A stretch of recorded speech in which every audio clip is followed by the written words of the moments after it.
The sound was wrong. That was the first thing. At 6:42 in the morning, the only sounds I should hear from the greenhouse are the gentle hum of the circulation fan and the whisper of the misting system. This was a tearing sound. A wet, fibrous rip, followed by the dull thud of something heavy hitting the packed earth floor. I lowered my coffee mug, the ceramic warm against my palms, and listened. Another rip. Another thud. I stood up from the kitchen table and walked to the bay window that overlooked the backyard, my backyard, the one I had paid for, the one my property taxes were dutifully paid on, the one described in meticulous detail on a deed filed with the county recorder's office, and in the center of that yard, shimmering in the early dawn light, was my greenhouse. Eleanor and I had designed it ourselves. A beautiful, sturdy structure of reclaimed cedar and commercial-grade polycarbonate panels. It was less a building and more a sanctuary, and inside it, a figure was moving. It was Carol Baxter. Of course it was Carol Baxter, president of the Northwood Estates Homeowners Association. She was wearing yoga pants, a pink fleece jacket, and a look of grim determination. In her hand, she held one of my prized Phalaenopsis schilleriana seedlings, or, what was left of it. She held it up to the pale light. Her lips curled in a sneer of distaste, and then she ripped its delicate root system from the sphagnum moss.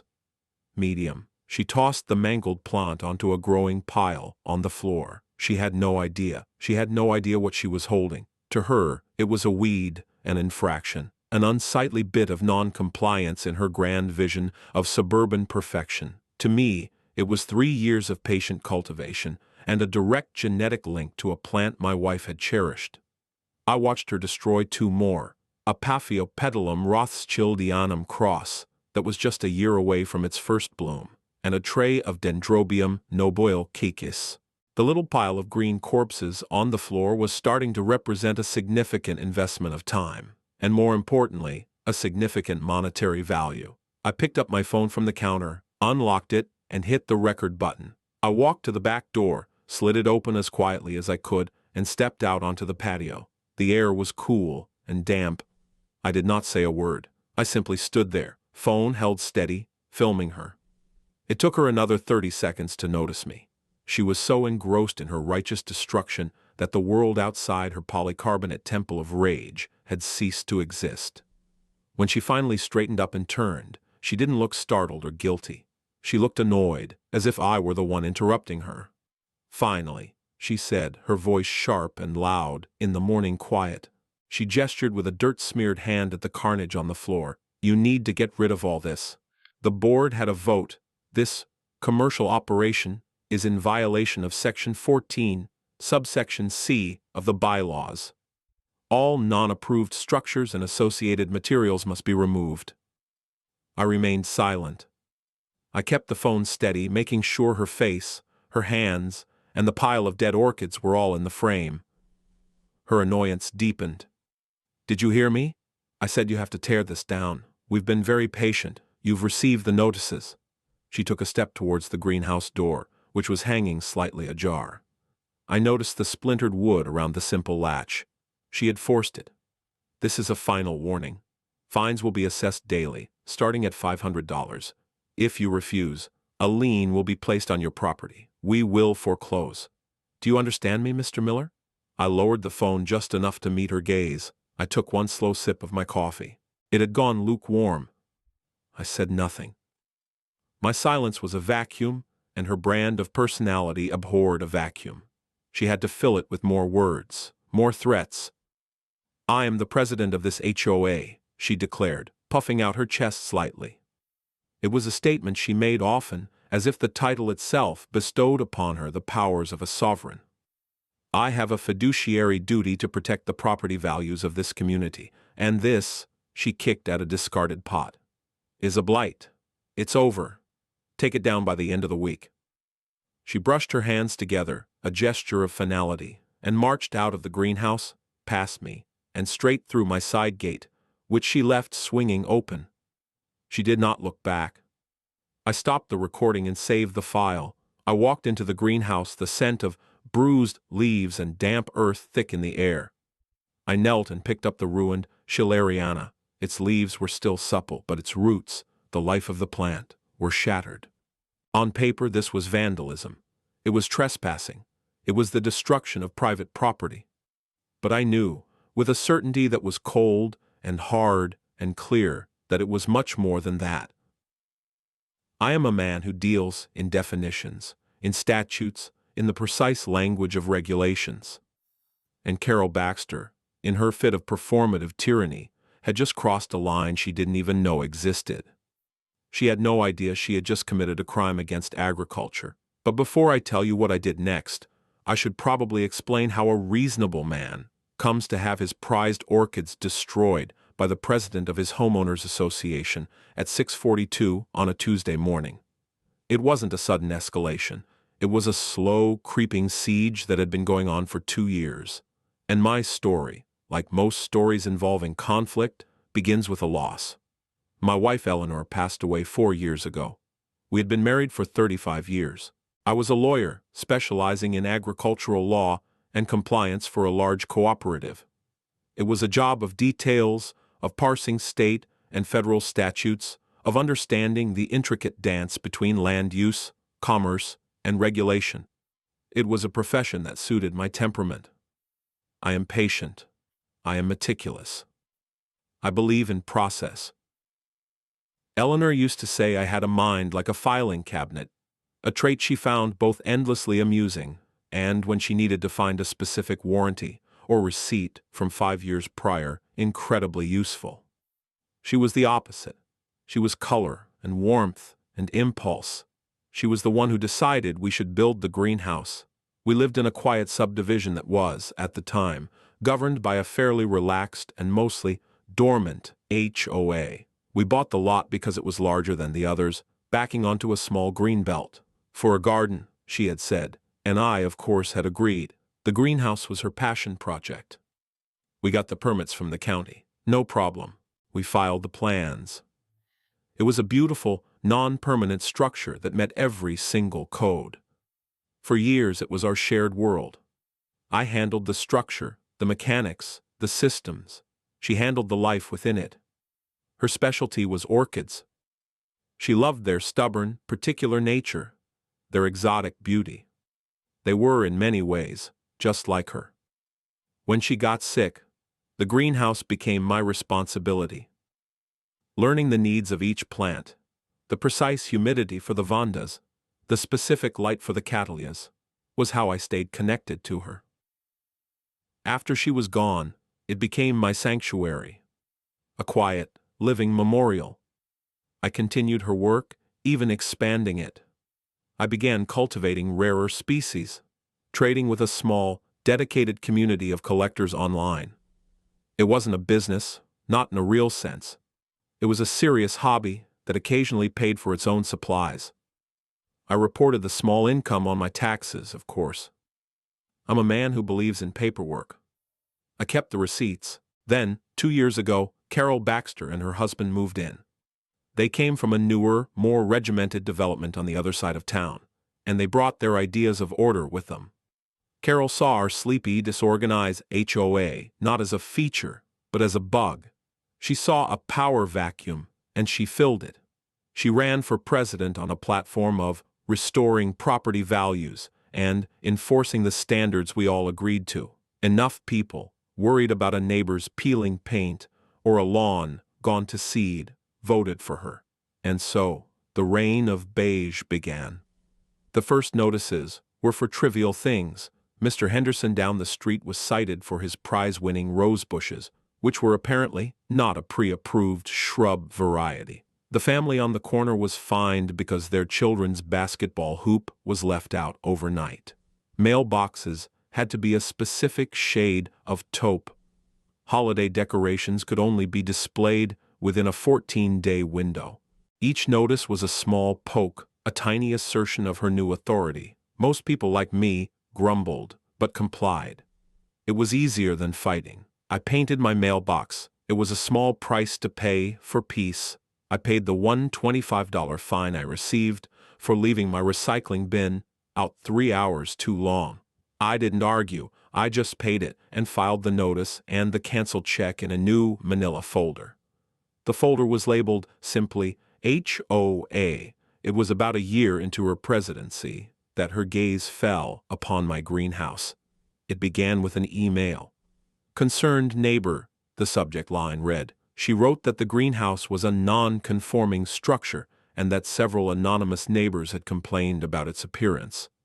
It was, she claimed, an eyesore that was impacting the aesthetic harmony of the community. I responded politely. I explained that the greenhouse was a permitted structure that predated her presidency and the current, more restrictive set of bylaws she had pushed through. I attached a PDF of the original county permit and the relevant section of the old bylaws. I thought that would be the end of it. On paper, my position was unassailable. I underestimated her complete and utter disregard for paper. Her response was to ignore my evidence entirely. The official notices started arriving. The first was a notice of violation, citing the same section 14, subsection C she had quoted to me in the greenhouse. It was a vague, catch-all rule about commercial activities and unapproved structures. I wrote a formal letter back, this time sending it via certified mail, return receipt requested. In it, I once again laid out the facts. The greenhouse was for personal use. It was a legally permitted, pre-existing structure. Therefore, Section 14 did not apply. I included copies of the same documents as before. I received the green signature card back in the mail a week later. Carol had signed for it herself. I clipped it to my copy of the letter and placed it in the manila folder. The fine started next. $100. Then, $200. They were baseless, of course. They had no legal standing, but they were official looking. They were designed to intimidate.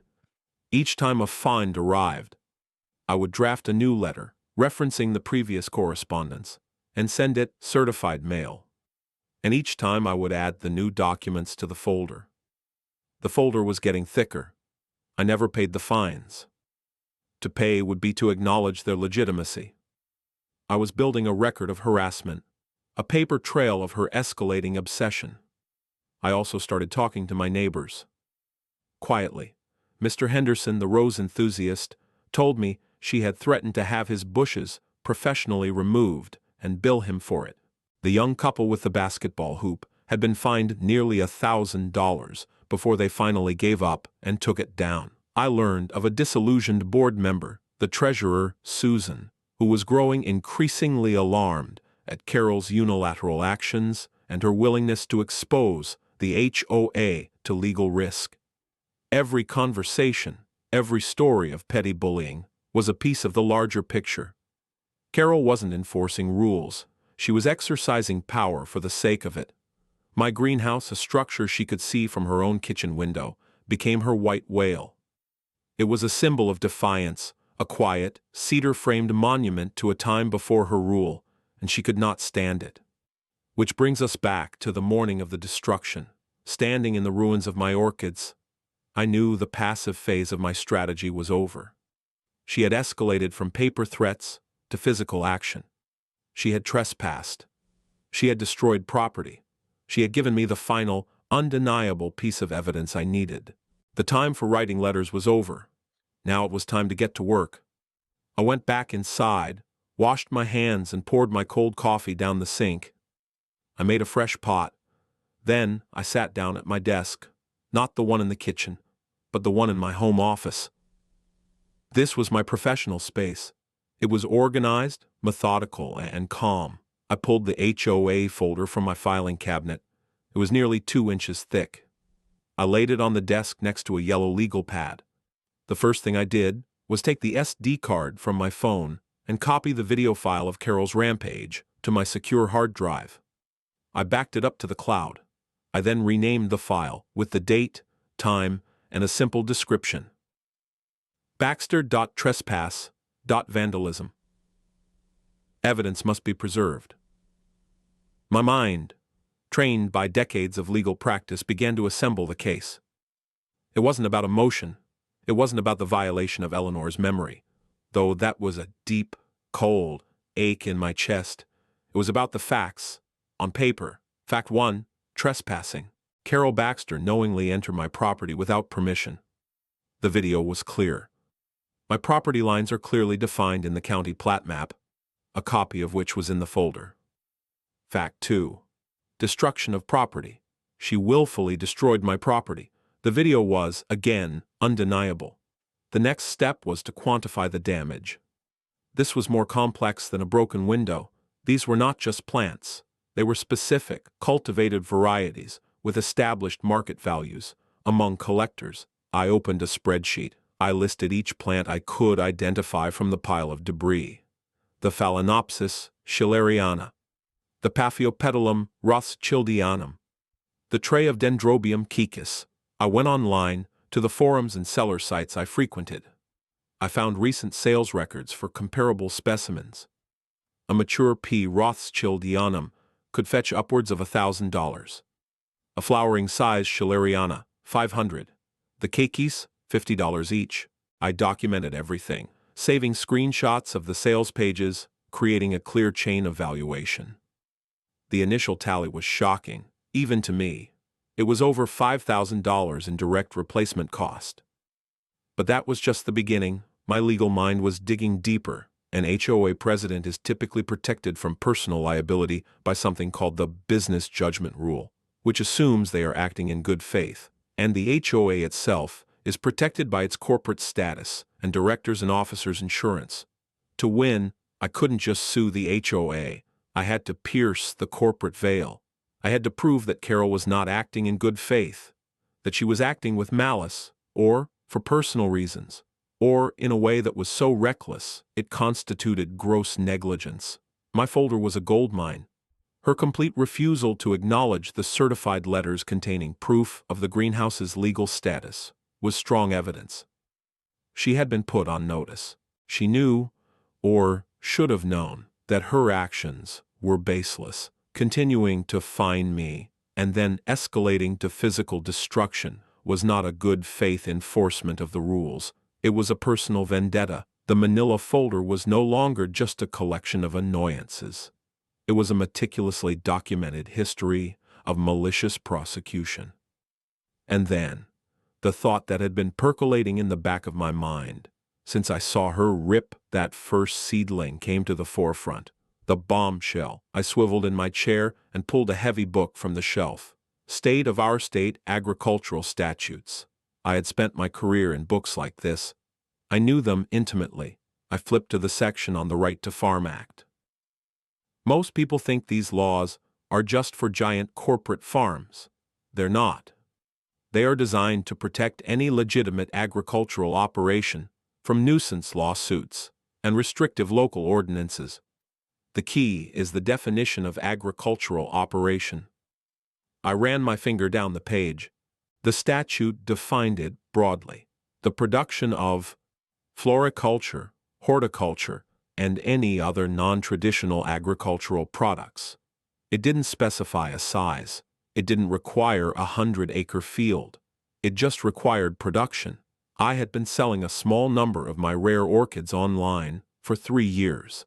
It was a tiny side business, but it was a business. I had a state business license for it, obtained for a nominal fee years ago just to be above board. I had records of sales through PayPal. I had shipping receipts. Most importantly, I had declared the income on my Schedule C tax forms every single year. On paper, according to the state, my little greenhouse was not a hobby. It was a registered, tax-paying, specialized agricultural operation. A cold, calm clarity washed over me. This changed everything. Carol hadn't just trespassed and broken some flower pots. She had interfered with a legally protected agricultural enterprise. I turned the page in the statute book.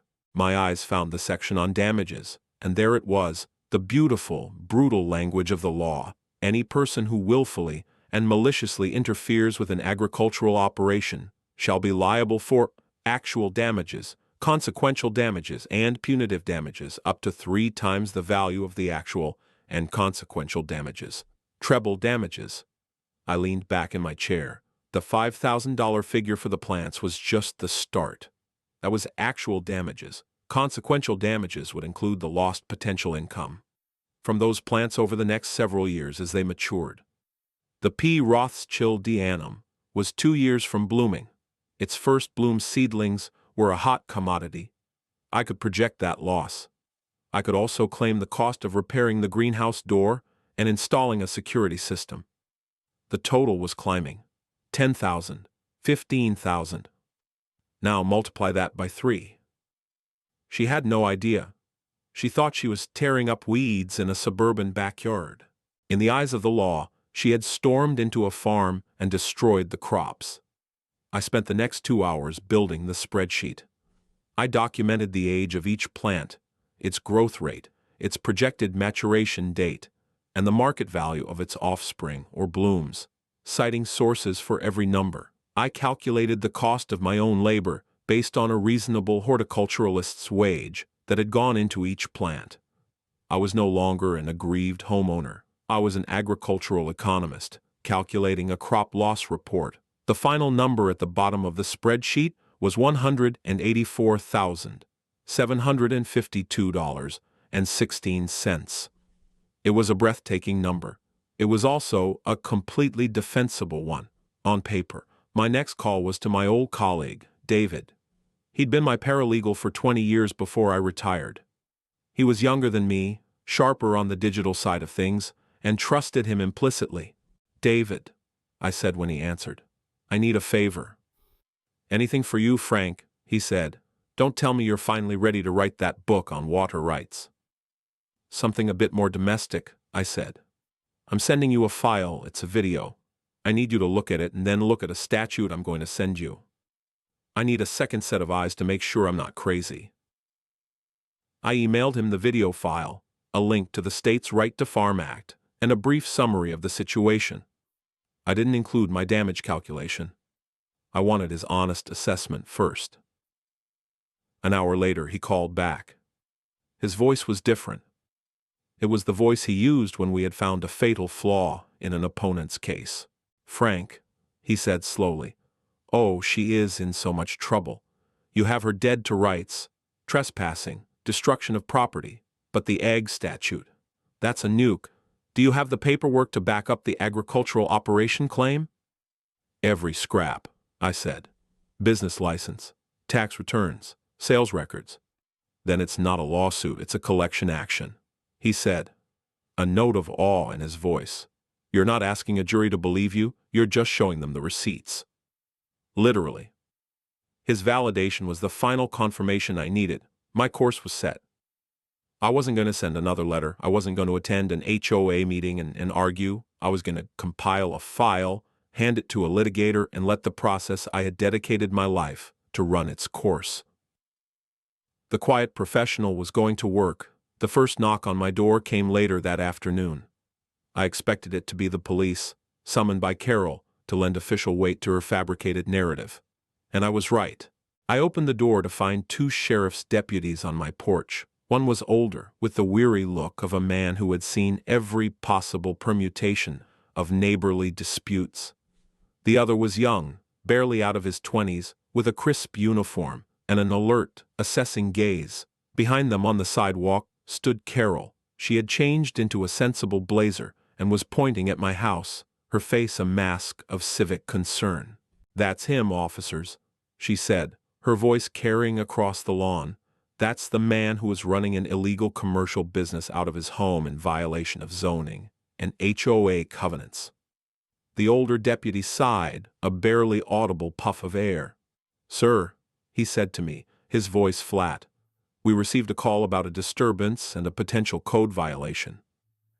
"There was a disturbance," I said calmly, "but it occurred at 6:42 this morning. May I ask if you are wearing body cameras?" The younger deputy instinctively touched the device on his chest. "Yes, sir, we are."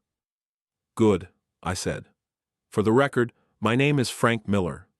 I am the owner of this property, 121 Arbor Lane. This morning, that woman," I gestured briefly towards Carol without looking at her, "trespassed onto my property, broke into my locked greenhouse, and destroyed several $1,000s worth of my private property. I have it on video. I would like to file a formal report for trespassing and vandalism. I spoke in the calm, measured tone I used in depositions. I presented facts, not emotion.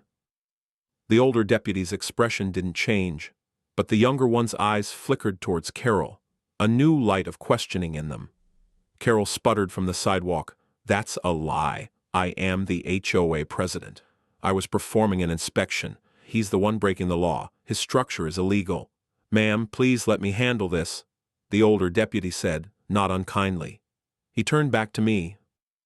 "Sir, do you have identification and proof of ownership?" "Of course," I said.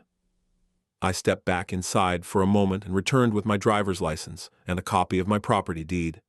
I handed them to him. As he looked them over, I added, "The greenhouse structure she is referring to was fully permitted by the county in 2008. I have the permit on file. The HOA bylaw she is attempting to enforce was written in 2022 and is therefore inapplicable to a pre-existing structure. I have already informed Ms. Baxter of these facts in writing, via certified mail, on 2 separate occasions.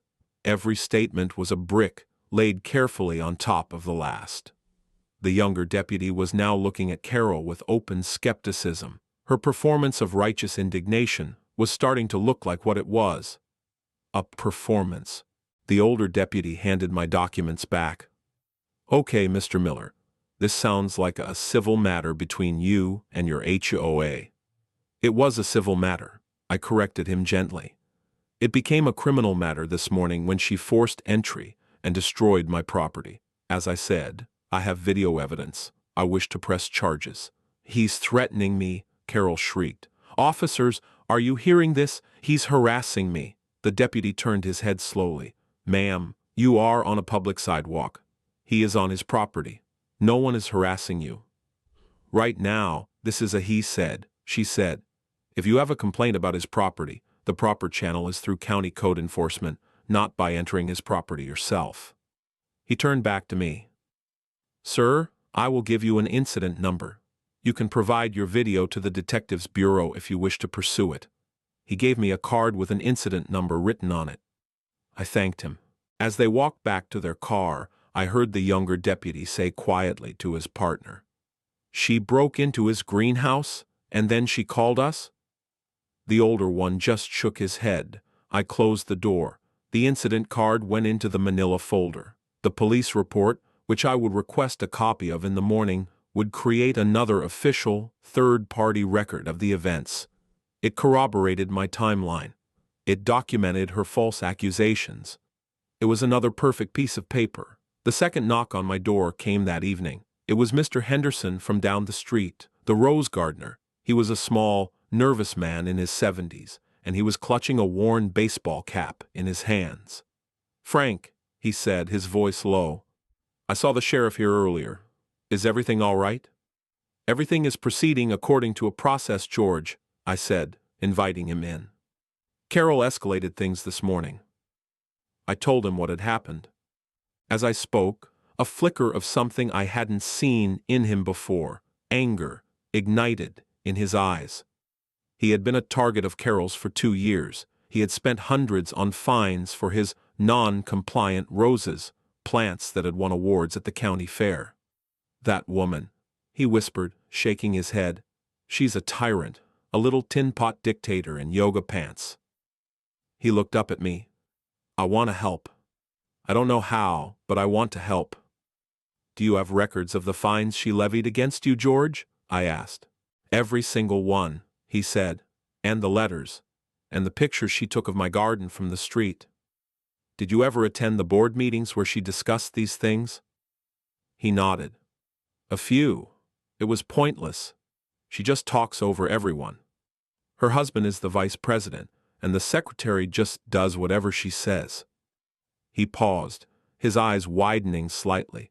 "Wait, a couple of times when she got really angry, I recorded the audio on my phone.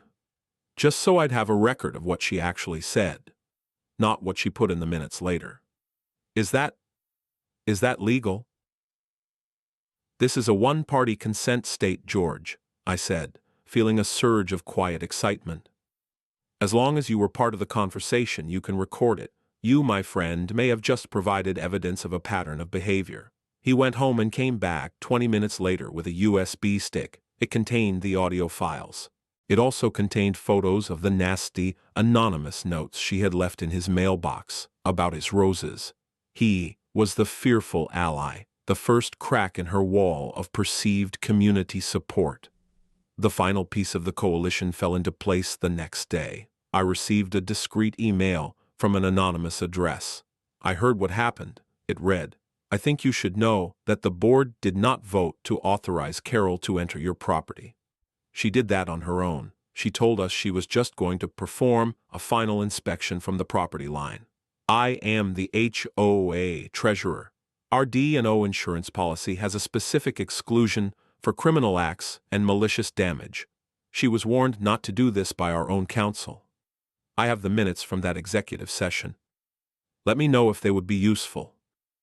It was signed, a concerned board member. It was Susan, the disillusioned insider. She was breaking ranks. Carol's reckless behavior had finally become too much for her to stomach. I replied with a simple, "Yes, they would be very useful." An hour later, a PDF appeared in my inbox. It was the minutes from the meeting. It showed Carol proposing a motion to take final action on my property. It showed Susan raising an objection, citing legal risk, and it showed the motion failing to get a second. There had been no vote.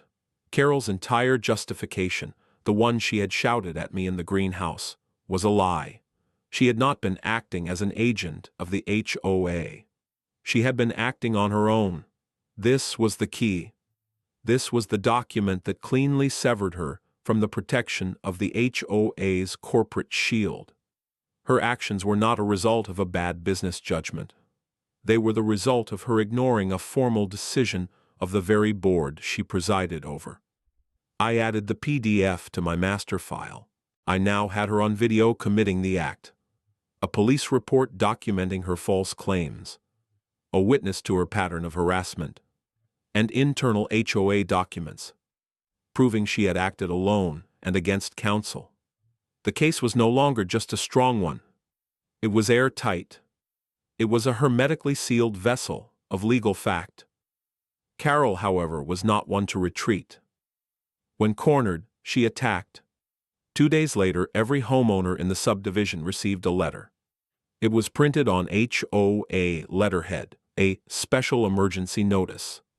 It announced a mandatory community meeting to be held in the clubhouse in 3 days' time. The agenda item, to vote on the immediate levying of a $25,000 special assessment fine against 121 Arbor Lane for persistent and willful violations of community covenants, and to authorize a lien and foreclosure proceedings to recover said fine. The letter went on to describe me as a rogue homeowner operating an illegal, unlicensed commercial enterprise that was a source of potential blight and pestilence. It accused me of aggressive and threatening behavior toward board members performing their duties. It was a masterpiece of defamation, a desperate, last-ditch attempt to rally the community to her side through fear and lies. She was trying to use social pressure to crush me before my legal case could get off the ground. It was a foolish, fatal error. The letter itself was now Exhibit A in a defamation claim. She had put her libel in writing and distributed it to over 100 people. I picked up the phone and called Marcus Thorne. Thorne wasn't an agricultural lawyer. He was a litigator, a shark, the kind of lawyer you hire when you don't just want to win, you want to make a point. "Marcus," I said, "it's Frank Miller." "Frank," he boomed, "I thought you were enjoying retirement." "My retirement is enjoying me," I said, "but a situation has arisen. I have a file for you. It's very well organized. I believe you'll find it compelling." I sent him the entire digital folder. My spreadsheet, the videos, the audio files from George, the HOA minutes from Susan, the certified mail receipts, the police incident number, and a copy of Carol's latest letter. He called me back that evening. He wasn't booming. He was quiet, and that was far more frightening. "Frank," he said, his voice a low hum of controlled fury, "this is not a case, this is an execution. What she did, it's a level of hubris I rarely see outside of a major corporate fraud case. The right to farm statute is the killing blow, but the pattern of harassment, the lies, the sheer malice, it's beautiful in a legal sense." "There's a meeting in 3 days," I said. "She's trying to get the HOA to put a lien on my house." "Good," Marcus said. "Let her. Let them all vote. Let them all put their names on the record as supporting this. It will make discovery so much easier." He paused. "We will attend the meeting, Frank. We won't say much beforehand. We'll just sit and listen. And then, when she is finished, I am going to calmly and very publicly dismantle her." The night of the meeting, the clubhouse was packed. The air was thick with tension and cheap coffee. Carol had arranged the chairs theater style, facing a podium at the front. Her supporters, a clutch of about 20 homeowners who benefited from her iron-fisted rule, or simply feared it, sat in the front rows, looking smug. The rest of the residents were scattered, a mix of curious, concerned, and resentful faces. I saw Mr. Henderson in the third row. He gave me a tight, nervous nod. Susan, the treasurer, sat at the board table next to Carol's husband, her face pale and set. I arrived with Marcus exactly 2 minutes before the meeting was scheduled to start. Marcus was impeccably dressed in a dark suit, carrying a slim leather briefcase. I was in a simple tweed jacket. We did not speak to anyone. We simply took 2 empty seats in the back row. Carol saw us enter. A flicker of triumph crossed her face. She clearly thought I had brought a lawyer to beg or to bluster. She had no idea. She called the meeting to order, her voice ringing with false authority. "Thank you all for coming on such short notice," she began. "As you know from the letter, we are here tonight to address a serious threat to our community's integrity and property values." She then launched into her performance. It was a 20-minute monologue of carefully constructed lies and half-truths. She painted herself as the reluctant hero, the tireless volunteer, forced to take a stand against a stubborn, rule-breaking recluse. She spoke of the anonymous complaints about my unsightly greenhouse. She waved a copy of the HOA bylaws in the air like a holy text. "Mr. Miller," she said, finally turning her attention to me, "has refused all good faith efforts to resolve this. He has been sent notices. He has been fined. He has responded with hostility and threats." She started to choke up. The tears were right on cue. "I went to his property simply to document the ongoing violations for the board, and he threatened me. I had to call the sheriff for my own safety." The lie was so audacious, so complete, that it was almost admirable. Her supporters murmured in sympathy. "This is no longer about a simple bylaw," she continued, her voice trembling with manufactured emotion. "This is about the kind of community we want to be. Do we allow one person to openly defy the rules that the rest of us follow? Do we allow our property values to be dragged down by one person's selfish hobby?" She let the questions hang in the air. "Therefore, the board puts forth a motion to levy a $25,000 fine against Mr. Miller and to place a lawn on his property to ensure its collection. All in favor?" Her husband and the sycophantic secretary immediately raised their hands. "Aye," they shouted. Carol looked around the room, daring anyone to oppose. A few of her core supporters raised their hands hesitantly. Most people just sat there, looking uncomfortable. "Before the vote is tallied," a calm voice said from the back of the room. It was Marcus. He stood up slowly. "My name is Marcus Thorne. I am Mr. Miller's legal counsel. We are not here to contest your vote. In fact, we encourage you to proceed. But before you do, I believe every homeowner in this room has a right to be fully informed of the situation they are voting on. With the board's permission, I have a short presentation." Carol was thrown off balance. This wasn't the script she had imagined. "This is a private HOA matter. We don't need outside lawyers."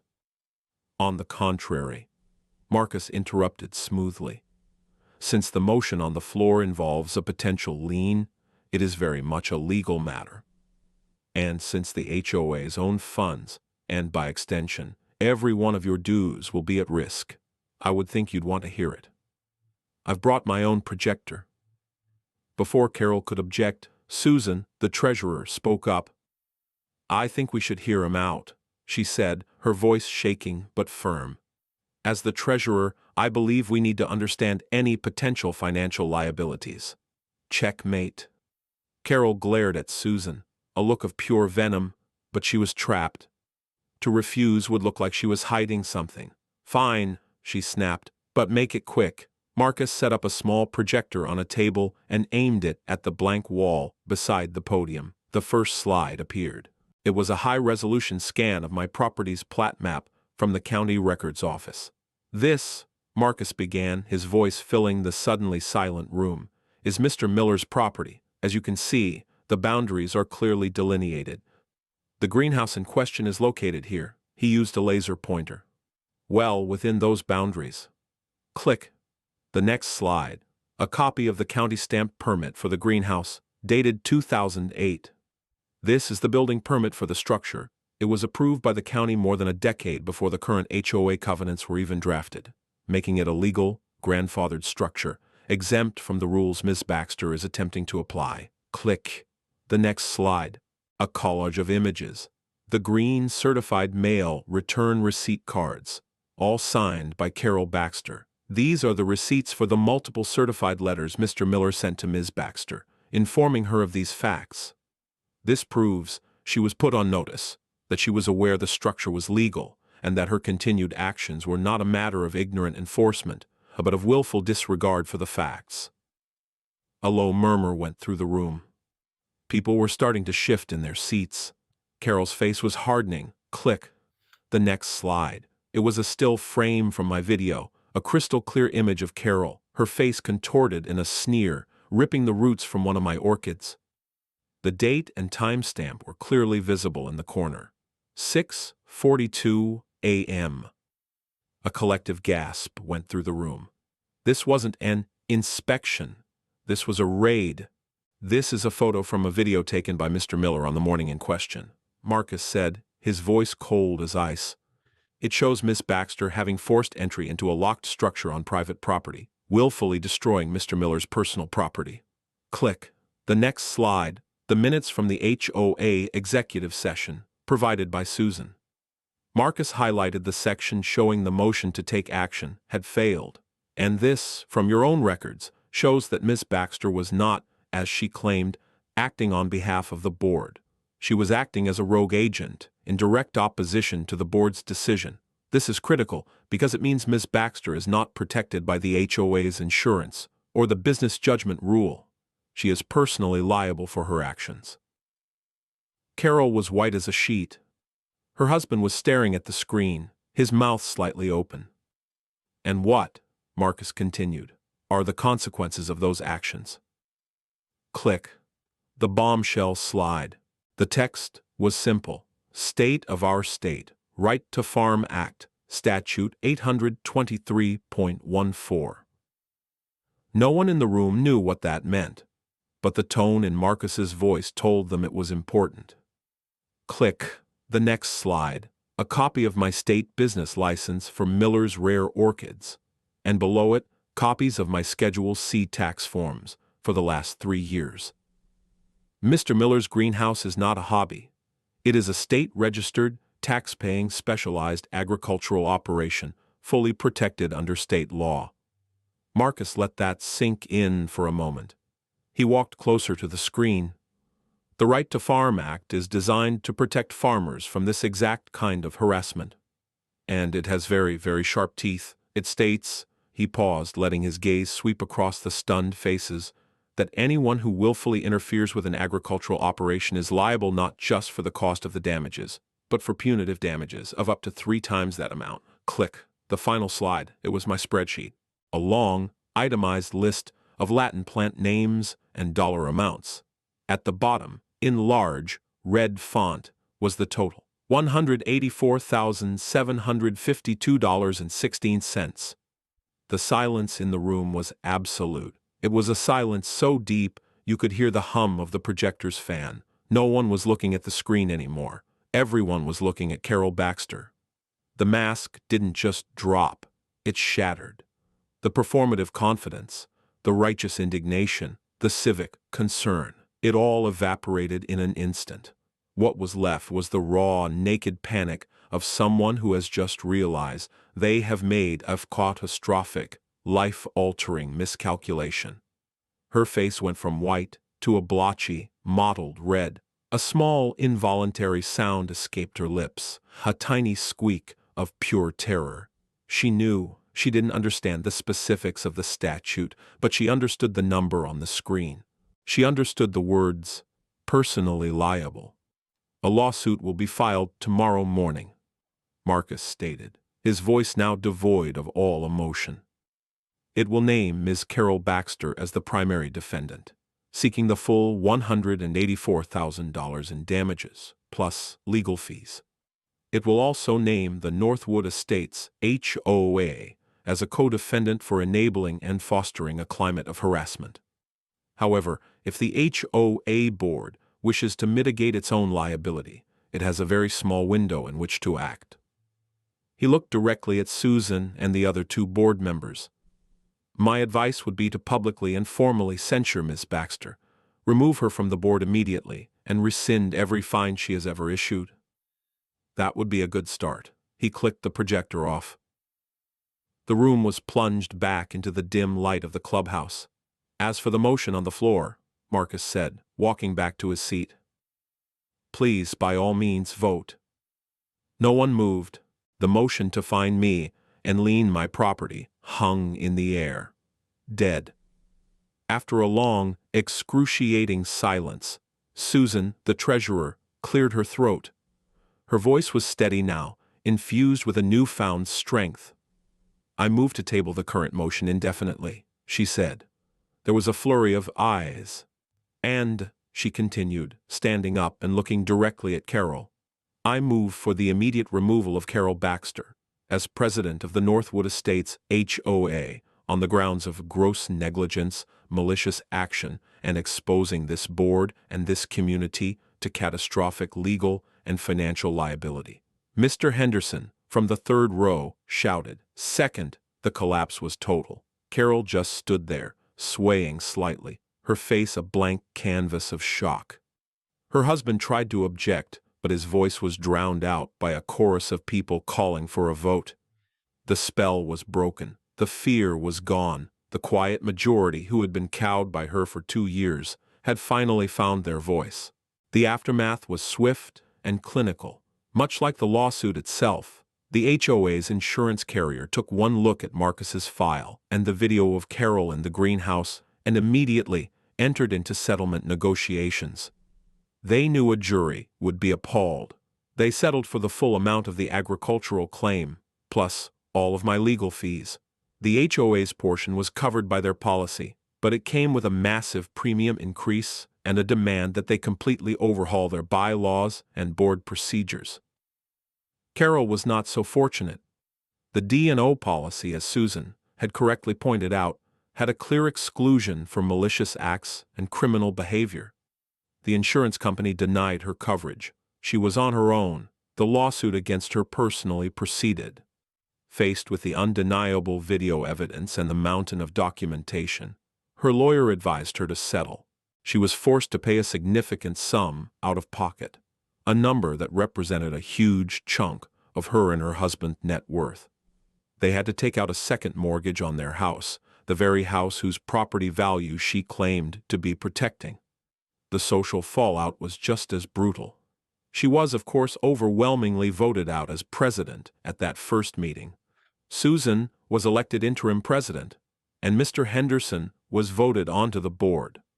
One of their first acts was to conduct a full audit of all fines issued during Carol's tenure.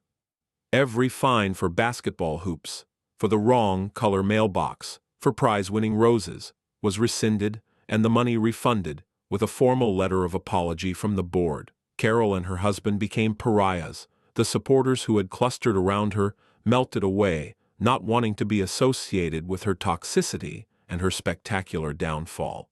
People would cross the street to avoid her. Her performative power had been based entirely on a shared illusion, and once that illusion was shattered by cold, hard facts, there was nothing left. 6 months after the meeting, a for sale sign went up in their front yard. I heard they moved to a different state. I did not care enough to find out for sure. The community began to heal. The oppressive atmosphere of constant surveillance lifted. People started putting up basketball hoops again. Mr. Henderson's roses flourished, no longer under threat. Neighbors started talking to each other, not in whispered complaints about the HOA, but in friendly greetings over the fence. The HOA meetings, under Susan's calm and reasonable leadership, became what they were always meant to be: boring, procedural, and focused on genuine community needs, like fixing the pool pump and organizing a neighborhood block party. I rebuilt the greenhouse. I used part of the settlement money to install a stronger door with a heavy deadbolt and a new, high-resolution security system. But more importantly, I restocked it. I reached out to the collectors I knew, and, with a sense of quiet satisfaction, I repurchased every species I had lost, and a few new ones besides.